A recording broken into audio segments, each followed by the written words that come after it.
Hi guys, this is Android Nub, and these are the best games of December 2014. This video is going to be a little different from my usual videos, and I'll explain why in the comments. First up, we have Godfire Rise of Prometheus, published by Vivid Games. Here's a new hack and slash action adventure game that's very similar to God of War. The graphics look really good, and the game looks very high quality. I heard that the controls could use a bit more refinement, but this definitely looks like a console quality game. And it's free, so go check it out.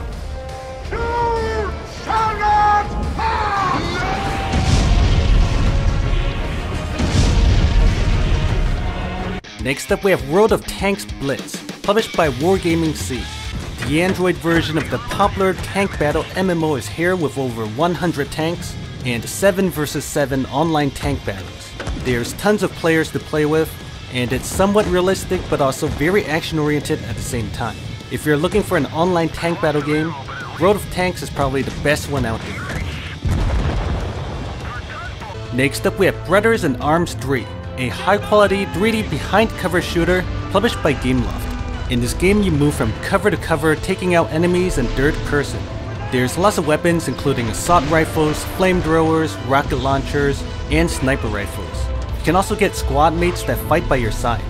If you like behind cover shooters, check this game out.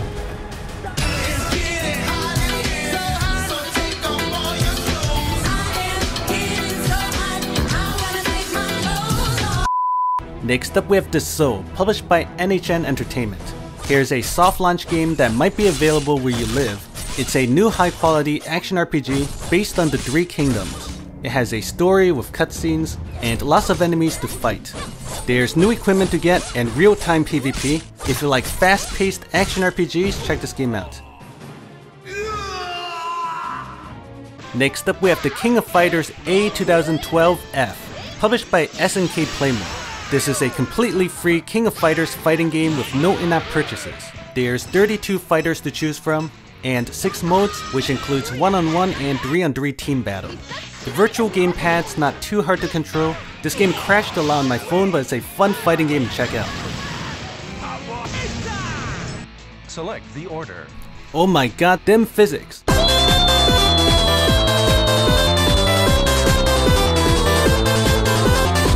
I hear flapping. Next up we have Marvel Contest of Champions, published by Kabam. Here's a fighting game with nice graphics and lots of Marvel characters to collect. You tap and swipe to attack, and you can also block and dodge.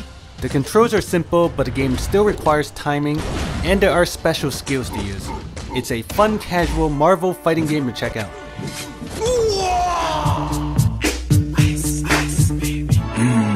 Next up we have Ultimate Robot Fighting, published by Reliance Big Entertainment. Here's another fighting game that's very similar to Injustice Gods Among Us, but with robots. You tap and swipe to attack, and you can block and use skills.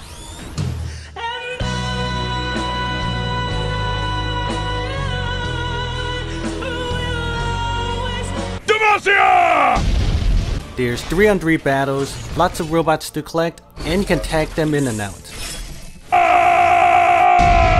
Next up we have Crusaders Quest, published by NHN Entertainment.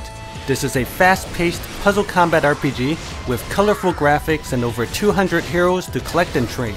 The combat's like match 3, and the goal is to defeat monsters and rescue 5 goddesses. Looks pretty interesting. Next up we have Elune Saga, published by GameVil. Elune Saga came out in early December, and it's very similar to Summoner's War.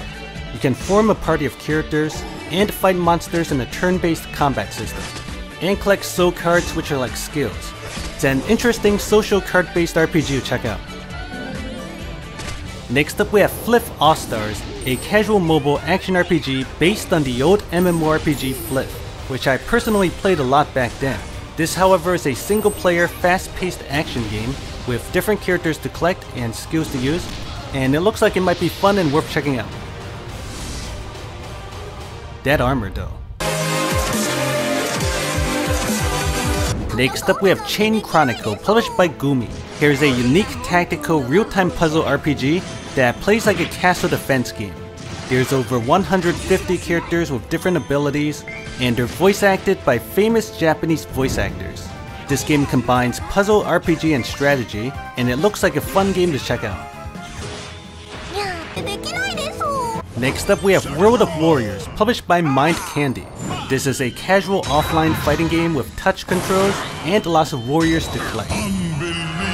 It has funny animations, an element system, characters to switch between, and tap-based skills and animations. This is a fun casual fighting game with lots of content.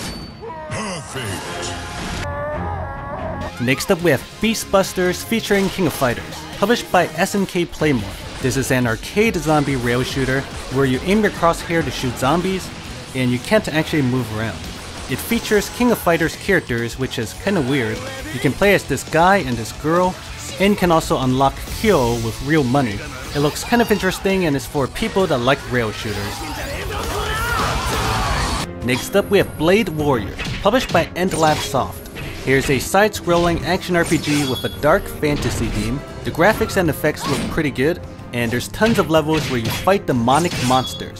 It's action-oriented, and it looks like a fun game to check out. In the name of Demacia, I will Demacia! Next up is Dragonstorm, published by mobirix. Here is a casual action RPG where you tap left and right to attack incoming enemies, and there's different equipment and skills to get. It's kind of simple, but it's fast-paced, and there's lots of content and levels. If you like tapping games, you may also like Tap Titans, published by Hive Corporation. This is another casual RPG where you tap like crazy to attack monsters, and there's boss battles. It's simple, but there's tons of levels and stuff to unlock. Next up we have Scrolls, published by Mojang, the creators of Minecraft. This is a mix of tactics and card game with over 350 cards and 4 unique factions. There's a single player campaign as well as PvP. I think it only works on tablets, and it's cross-platform with PCs and Macs. If you're looking for a tactical card game, check this game out. Next up we have Eternal Fate, published by Escalation Studios. Here's a new online RPG that kind of looks like Arcane Legends. It has cartoony graphics and hack-and-slash combat. You can play with other people, and there's hundreds of heroes to collect and hundreds of levels. It might be worth checking out. May you find victory in battle. Next up we have SimCity BuildIt, published by Electronic Arts. Here's a 3D SimCity city building game on Android with fairly high quality graphics. You play a mayor and you can build buildings and roads and improve your city. It looks pretty interesting, although the game is freemium, so there's waiting and in-app purchases, but it still looks like one of the better city building games on Android. Next up we have Conquer Online, published by Netdragon Websoft. Here's the Android port of a very old PC MMORPG, and when I say old, I mean really old. I remember playing this a long time ago. It has an ancient China theme, quests to get, monsters to kill, and this weird jumping movement. They see me rolling, they hating. If you liked Conquer Online back then, you should check this game out. Patrolling and trying to catch me riding dirty, trying to catch me riding dirty, trying to catch me riding dirty, trying to catch me riding. Next, I'll show you some paid games. First up is Knights of the Old Republic, published by Aspyr. This is a high-quality Star Wars RPG that I played a long time ago. I played through this game twice back then on PC, and it has a really good story with dialogue choices and lots of content. It's a bit outdated now in terms of graphics and combat, but it's still a really good game. It costs $4.99.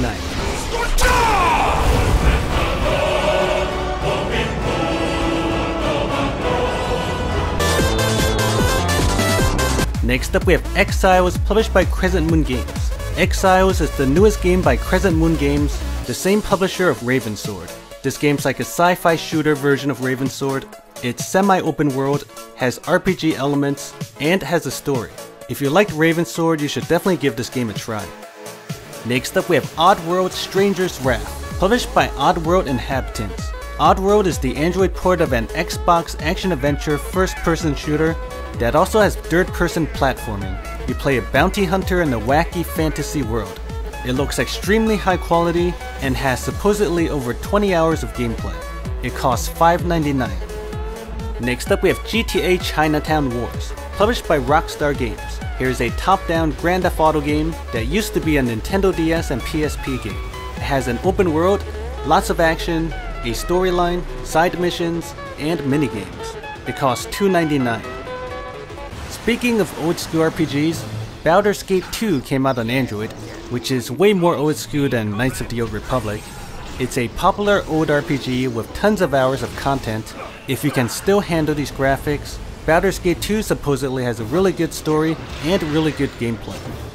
Next up we have Game of Thrones, published by Telltale Games. Like their other games, this is a high quality, story driven, point and click adventure game based on the Game of Thrones universe. There's a story with dialogue choices and lots of tap and swipe based action sequences.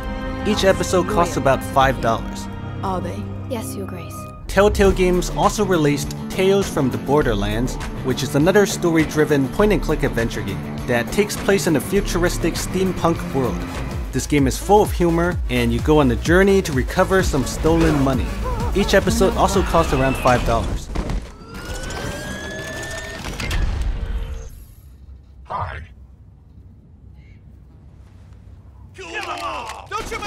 And last we have Shadowrun Dragonfall, Director's Cut, published by Harebrained Schemes. This is the Android port of a highly rated cyberpunk PC RPG. It's supposed to have a really good story and tactical gameplay. However, I heard it has a lot of bugs and problems right now, so if you're interested, you should wait for them to update it first. It costs $6.99. Anyway, those are the best games that came out in December 2014. Subscribe for more videos, and thanks for watching. Time to